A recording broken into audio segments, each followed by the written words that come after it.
9वें अध्याय पे आ गए। दूसरा है यह विज्ञान सहित ज्ञान। सब विद्याओं का राजा, सब गोपनीयों का राजा, अति पवित्र, अति उत्तम, प्रत्यक्ष फल वाला, धर्म युक्त, साधन करने में बड़ा सुगम और अविनाशी है। एक श्लोक में कितनी चीज बोलती, कहते हैं खाली एक ही श्लोक है। गोपनीयों का राजा बोला, पवित्र बोला, अति उत्तम बोला, प्रत्यक्ष फल देने वाला बोला, धर्म युक्त बोला, साधन करने सुगम बोला, अविनाशी बोला। है ये सब पता चलता है। हम्म? विज्ञान सहित ज्ञान, ये अभी पिछला ज्ञान विज्ञान जो था उसमें सारा डिटेल किया था, जिसमें खाली ज्ञान ऐसे साधारण नहीं है, पर इसको विज्ञान जैसे को हम प्रूफ कर सकते हैं, है ना। एक ऐसे ही ज्ञान हवा में होता है, विज्ञान प्रूफ करता है, प्रैक्टिकली आपको दिखाएगा कि ऐसे है। तो ये विज्ञान सहित ज्ञान, अब ये साधारण नहीं है, असाधारण बोलते हैं इसको। अपने अंदर इस भाव को देखिए, सब विद्याओं का राजा से जब आरंभ हुआ था तभी हमने इसको बोला था, ये विद्याओं का राजा है। इस राजा में क्या करना है? राजा मतलब क्या होता है? सबसे बड़ा, सबसे अच्छा। विद्याएं सब बहुत सारी हैं हमारे जीवन में, पर हमारे अंदर स्थान होना चाहिए कौन सा? जब हम विद्या भीतर कोई भी ग्रहण करें, तो उस दिन कल भी हमने बताया, वो खाली हमें तुच्छ चीजों से ही उससे हमें प्राप्ति होती है। संसार की जितनी भी चीजें हैं सब तुच्छ हैं, पर ये जो ब्रह्म विद्या है, वो राजा को माने क्या है? इसके बाद फिर कुछ भी जानना शेष नहीं रहता। और विद्या कौन सी है? विद्या ये है कि हमने सब कुछ तो जाना, पर स्वयं को नहीं जाना। ये स्वयं को जो जानना होता है, ये सबसे बड़ी विद्या है। आश्चर्य है संसार में, हम बाहर सब खोजने में लगे हैं, पढ़ने में लगे हैं, पर कभी आपने स्वयं को पढ़ा, स्वयं को जाना? हम ये जानते हैं, हम ये जानते हैं, हम हिस्ट्री जानते हैं, हम ज्योग्राफी जानते हैं, हम साइंस जानते हैं, मैथ्स जानते हैं। आप बहुत कुछ जानते हैं, बहुत अच्छा है, बहुत इंटेलिजेंट। वो विद्याएं हैं, नहीं बोलेंगे कि खराब है। सारी विद्याएं हैं, चारों वेदों में सारी विद्याएं बताई थी, पर उन विद्याओं का जो उसमें श्रेष्ठ बता रहे हैं, क्योंकि जो उस ब्रह्म को जान गया, उस तत्व को जान लिया, परमात्मिक तत्व, फिर क्या जानना शेष रह गया? फिर और क्या जानोगे? संसार में बड़ा आश्चर्य, हम बोलते हैं कि मनुष्य सब जानता है पर स्वयं को नहीं जानता। अभी पूछेंगे तो आप बोलेंगे हम जानते हैं। दादाजी बोलते थे कि क्या जानते हो?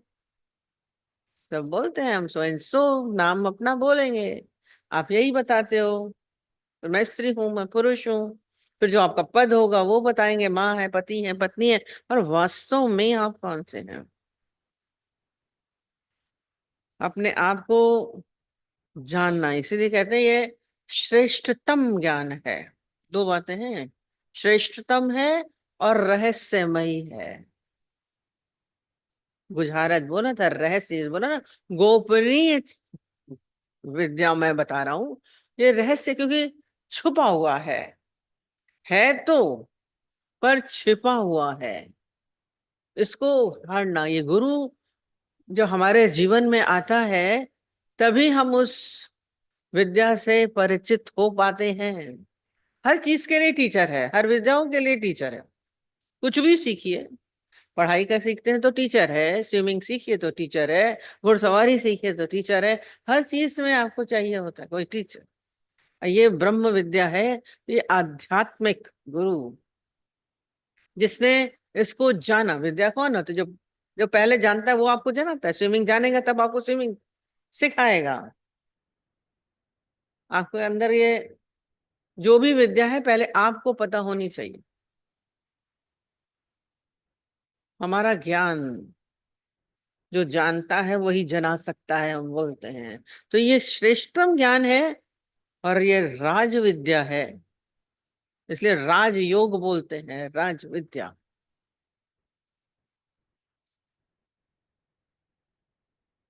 राज विद्या इसे बोलते हैं, इससे ऊंची कोई और विद्या नहीं है। राजा सबसे बड़ा होता है ना, से राज विद्या।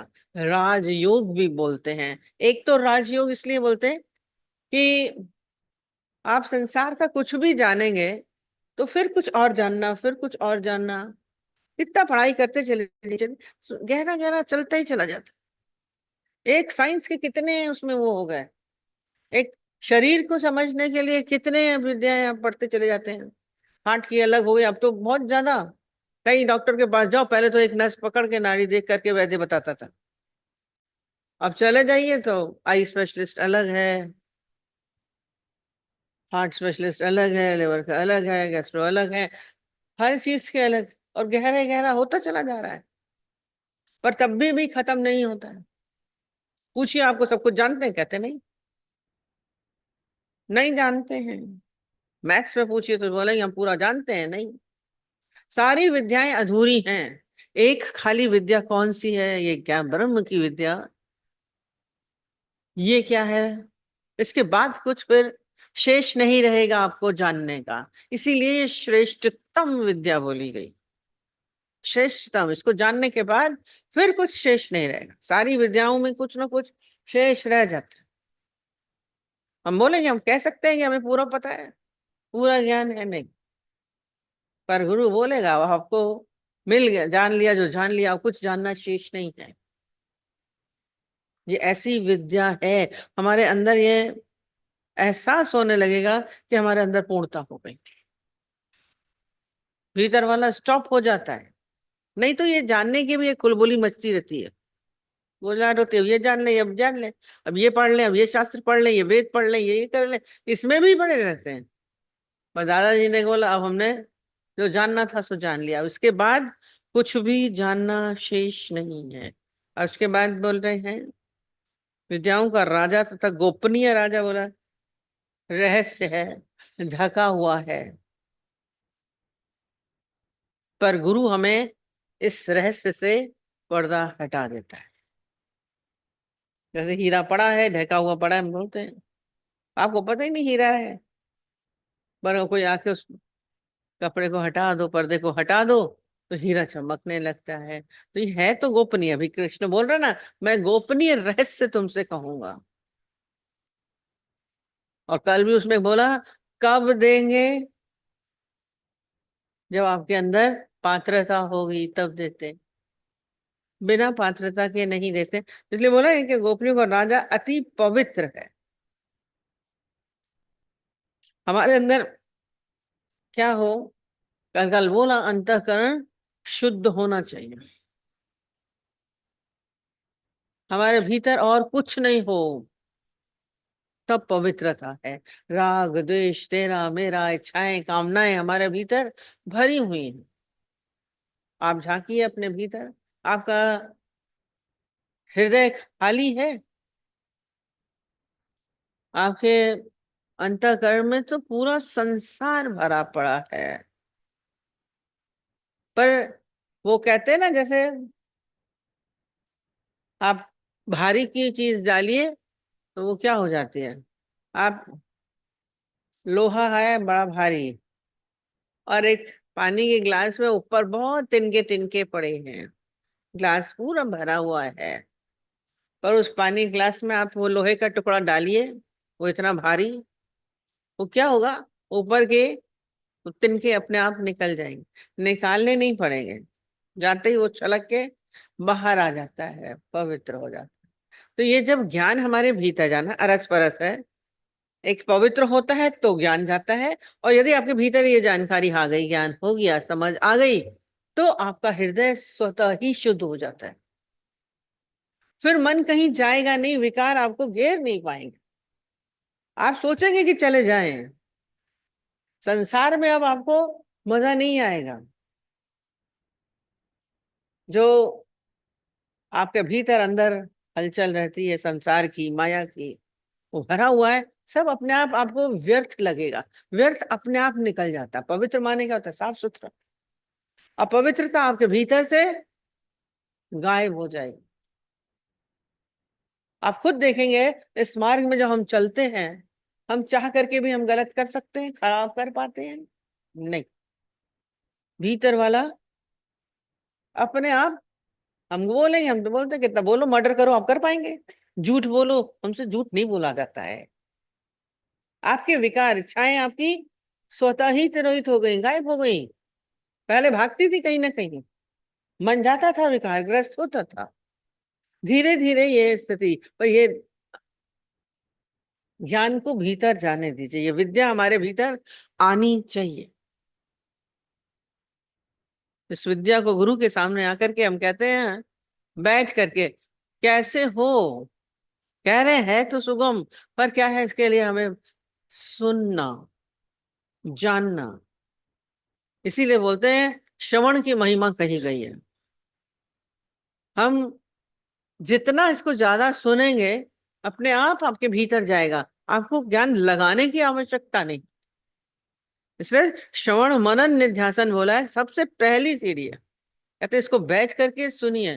कथा भी पढ़ी नहीं जाती है कहीं, मैंने बताया ना, कथा सुनी। शिव जी ने पार्वती को सुनाई, सत्यनारायण की कथा सुनी। सुनने का महत्व है। तो ये भी जो रहस्य है, गुरु बोल रहा है, इसको हम सुने, बिना उसके संभव नहीं है।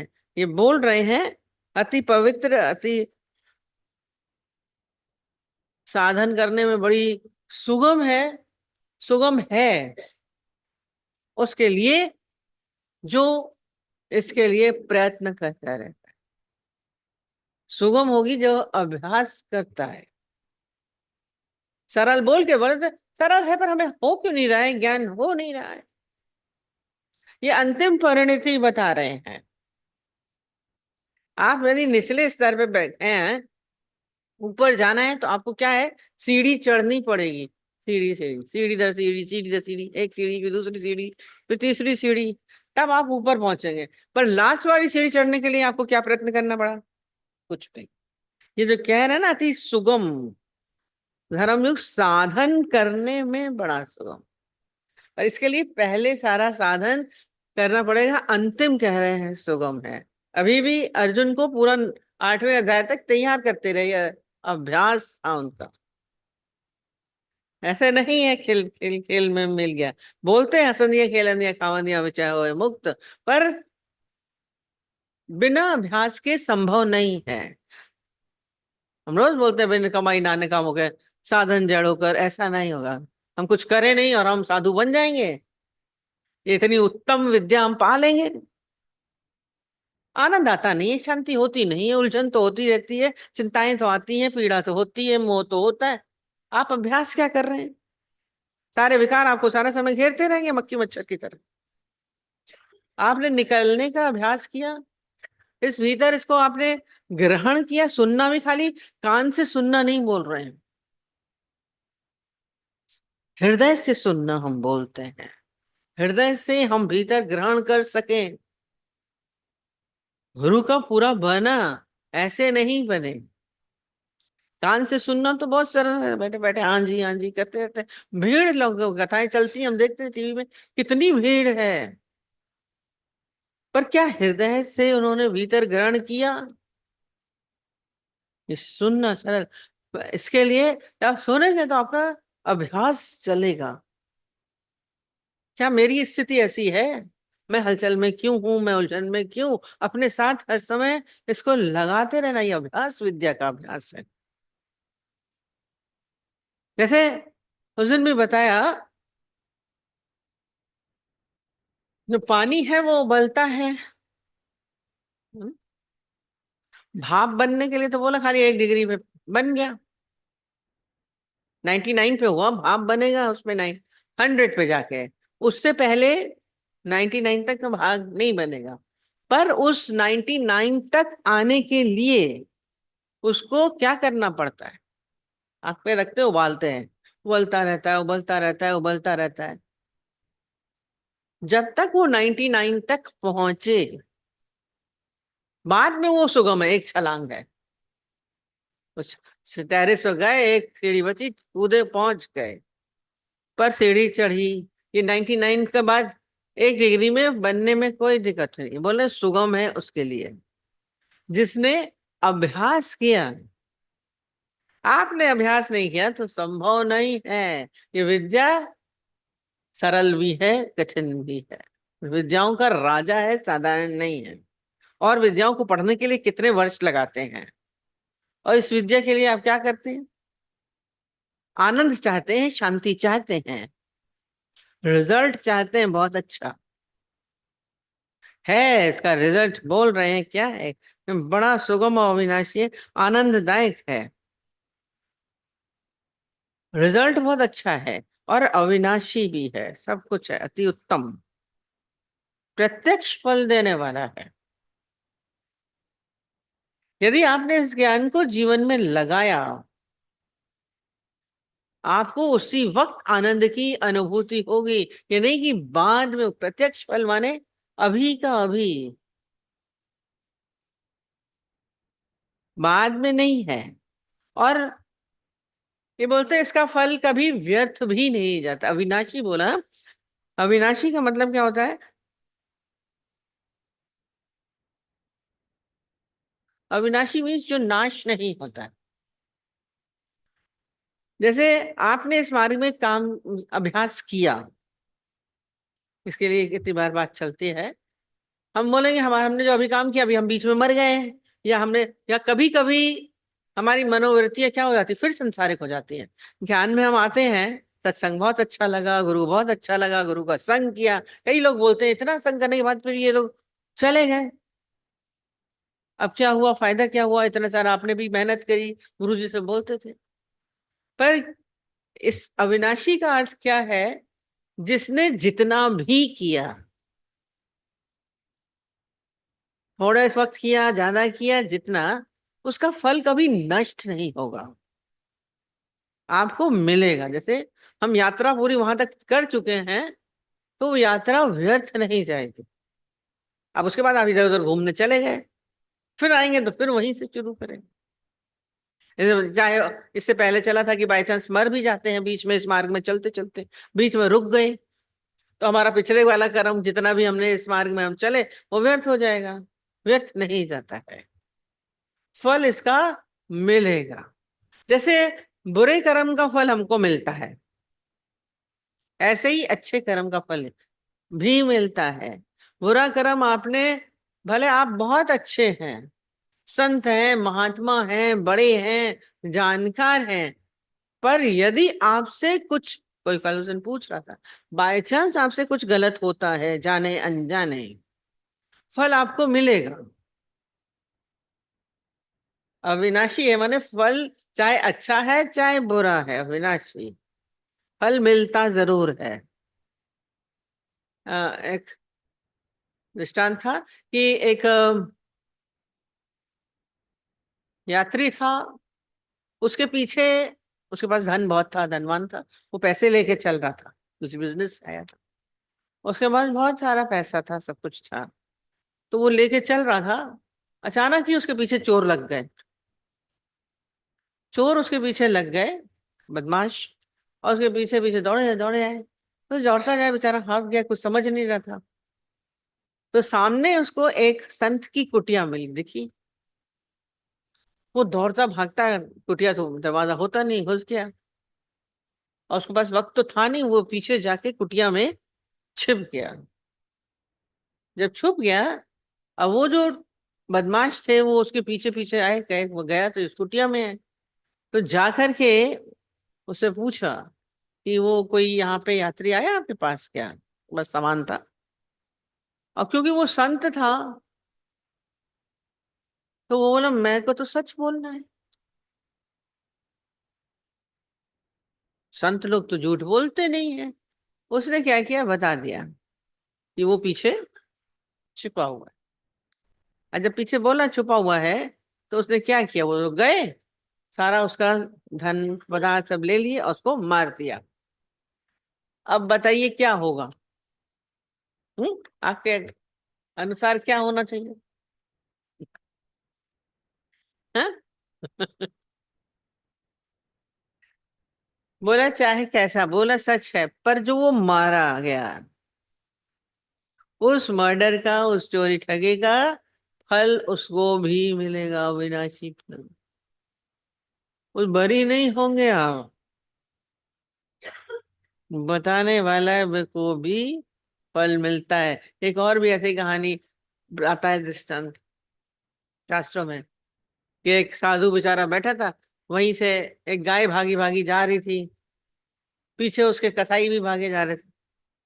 कसाई जब भागे भागे जा रहे थे, वो बहुत तेजी से निकल गई, तो उनकी आंखों से जब ओझल हो गई, मुड़ गई थी, तो उसने उसी से पूछा, साधु बैठा था, साधु से पूछा कि वो गाय कहाँ गई, गाय कहाँ गई, यहाँ से दौड़ी आपने देखा? तो उसने बोला हाँ हाँ देखा, इस तरफ गई है, तरफ बता दिया। अब वो तो बोल रहे सही है, पर क्या हुआ, वो तो कसाई थे, उसको मालूम नहीं था, जा करके उन्होंने गाय को मार दिया। कहते हैं उस गाय का गौ हत्या का फल उसको मिला। अविनाशी फल है ये, चाहे अच्छे चाहे बुरे। और ये तो गलत कर्म हुआ या को भी हुआ, और इस मार्ग में यदि आप चल गए हैं, ये विद्या आपने ग्रहण करी है, इसका फल भी नाश नहीं होगा। चाहे बीच में अधूरा छोड़ दीजिए, चाहे आपका मन कहीं संसार में लग जाए, लगे अरे वो तो गिर गया, संत तो गिर गया, अरे इच्छाग्रस्त हो गया, अरे कामनाग्रस्त हो गया, अरे उसने ये कर दिया, तो सब उसकी बड़ी निंदा करते हैं। एक हमारी आती थी, उसके 42 ईयर्स की थी, उसने पहले से शादी नहीं कर रही थी, तो दादाजी का शरीर नहीं रहा, तो बोले अब हम क्या करेंगे, हम अकेले नहीं करेंगे, तो 42 में शादी कर। सब बोले अरे इतनी ज्ञानी, इतना सत्संग करती थी, शायद शादी कर ली। पर ज्ञान तो उसका थोड़ी ना गया, ज्ञान तो उसके साथ था। पर क्योंकि गिरावट हुई तो 42 के 2 साल के बाद उसके हस्बैंड का शरीर शांत हो गया। फल का यही चलता रहता है, अजीब वो गरीब हिसाब के साथ। तो जब कोई भी कर्म है उसका फल आपको है, अविनाशी है, फल कभी भी जाता नहीं है। कोई भी कर्म आपने किया उसका फल कभी खत्म नहीं होता। और ये विद्या का फल ये तो अविनाशी है, माने आपका अपने दूसरा जन्म भी हो जाएगा, यदि आप इस विद्या में आगे बढ़े फिर पीछे नहीं जाए। तो इसलिए कोशिश हो कि हम ये 99 सुगम करिए, अभ्यास करते करते कि लास्ट में खाली छलांग लगानी है, 99 डिग्री तक प्रयत्नशील रहना है, फिर सगम सुगम है। लास्ट में गुरु बोलता है मान ना मान तू है भगवान। फिर भगवान होने में कोई कठिनाई नहीं, फिर सारी दुनिया आपको भगवान बोलेगी। मैं परमात्मिक स्वरूप हूँ, मैं ईश्वर स्वरूप हूँ। पहले हमको खुद को जानना है, जब आप भीतर जान जाएंगे, ये अभ्यास आपका चालू रहना चाहिए। यही विद्या है, स्वयं को जानना, तत्व से जानना, फिर सरल है, सुगम है। सुगम हम लोग बोल रहे हैं बड़ा सुगम है, फिर हमको आता क्यों नहीं है? सुगम माने सरल है, फिर कोटन में कोई एक क्यों बोला? है सरल, पर छलांग लगाने समय सरल। जैसे उसमें एक बार जब बीच में भी आएगा कि फूल तोड़ने में देरी है पर ज्ञान आने में उतनी भी देरी नहीं है। तो एक ने गीता भगवान से गार्डन में घूम रहे थे, चलते चलते बोला फूल तोड़ा, देखिए अब हमको ज्ञान आ जाना चाहिए, फूल तोड़ने में देरी है, ज्ञान आने में देरी नहीं है। अब हमारे ज्ञान हो गया, आपके साथ हमें हो जाएगा ज्ञान। सुनते हैं तो लोग ऐसे ही बोलते हैं, बोले फूल तोड़ने में देरी है, ज्ञान आने में देरी नहीं है, पर क्या है, पूरा प्रोसीजर तो पूरा है।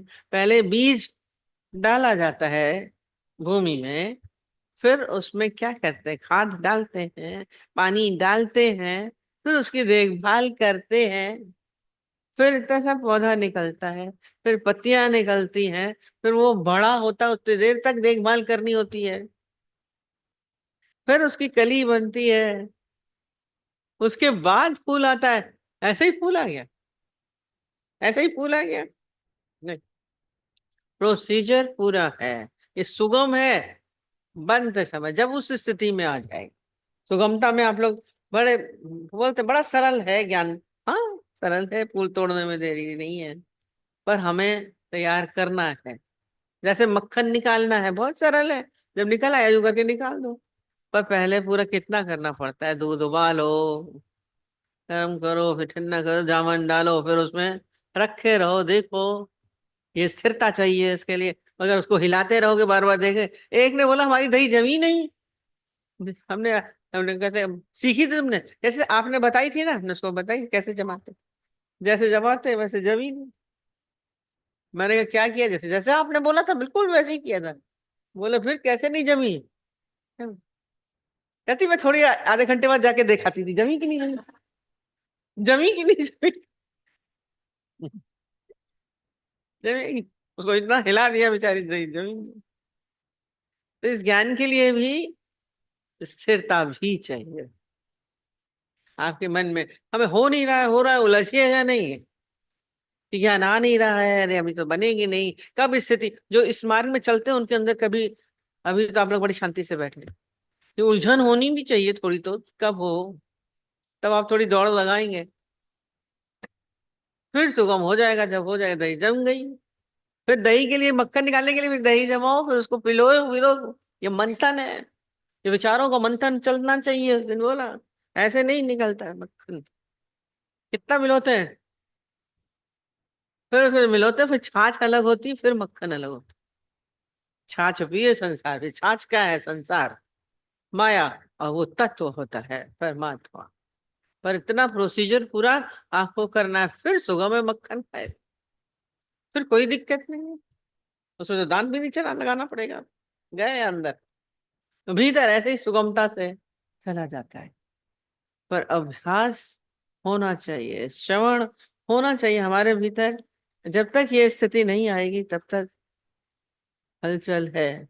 इसके लिए सावधानी बहुत है। संभल संभल पग धरियो।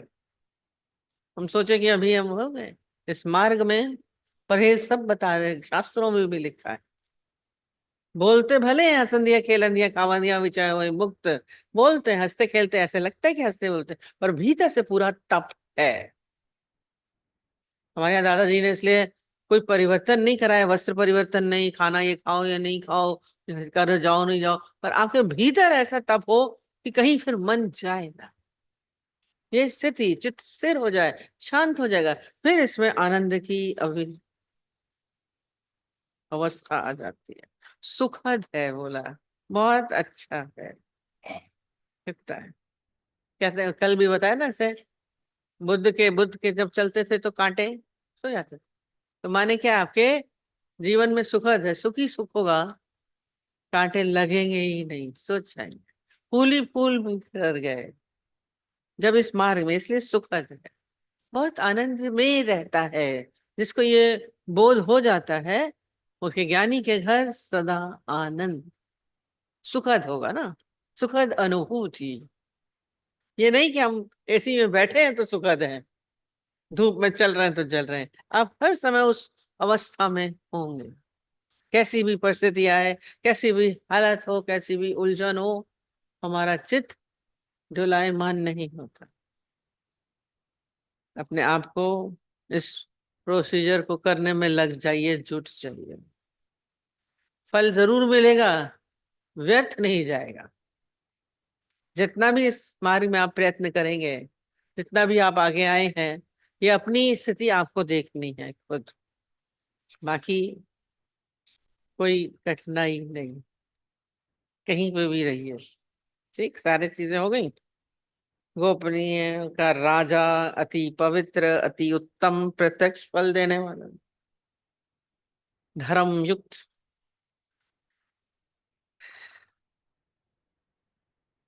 जो परमात्मा से जुड़ा हो वो धर्म से युक्त हो जाता है, च्युत भी नहीं होता, सर्वोत्तम।